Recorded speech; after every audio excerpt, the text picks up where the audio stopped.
Hi guys, welcome back to my mini blog. ಹೆಂಗಿದ್ರಾ? ನಾನು ಚೆನ್ನಾಗಿದ್ದೀನಿ. ವರಮಹಾಲಕ್ಷ್ಮಿ ಬಂದರೆ ಸಾಕು, ಎಲ್ಲರ ಮನೆಯಲ್ಲೂ ಕ್ಲೀನಿಂಗ್ ಸ್ಟಾರ್ಟ್ ಆಗಿಬಿಟ್ಟಿರುತ್ತೆ. ಹಂಗೆ ನಮ್ಮ ಮನೆಯಲ್ಲೂ ಸ್ಟಾರ್ಟ್ ಆಗಿದೆ.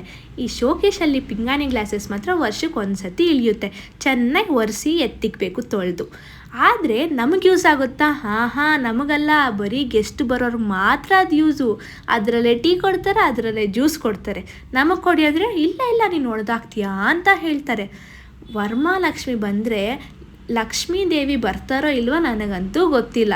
ಆದರೆ ಮೂಲೆಯಲ್ಲಿರೋ ಕಸನ ಮಾತ್ರ ಚೆನ್ನಾಗಿ ಆಚೆಗಡೆ ಓಡಿಸ್ತಾರೆ.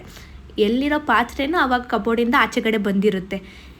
ತಿಂದಿರೋದು ಯೂಸ್ ಮಾಡಿರೋದು ತೊಳೆದ್ರೆ ಸಾಕಪ್ಪ, ಎಲ್ಲ ಪಾತ್ರೆನೂ ಏನು ಉಜ್ಜಬೇಕು. ಈ ಅಮ್ಮಂದ್ರಿಗೆ ಹೇಳಿದ್ರೆ ಅರ್ಥನೇ ಆಗಲ್ಲ. ಲಕ್ಷ್ಮೀ ದೇವಿ ಬರಬೇಕಲ್ಲ ಅಂತ ಹೇಳ್ತಾರೆ. ಅಯ್ಯೋ, ಏನು ಮಾಡೋದು, ಅಮ್ಮಂದ್ರೆ ಕಷ್ಟ ಆಗಿರ್ಬೋದು, ಮಕ್ಳಿಗೆ ಮಾತ್ರ ತುಂಬ ಕಷ್ಟ ಕೊಡ್ತಾರೆ ಅಮ್ಮಂದ್ರು ಅಂತೂ.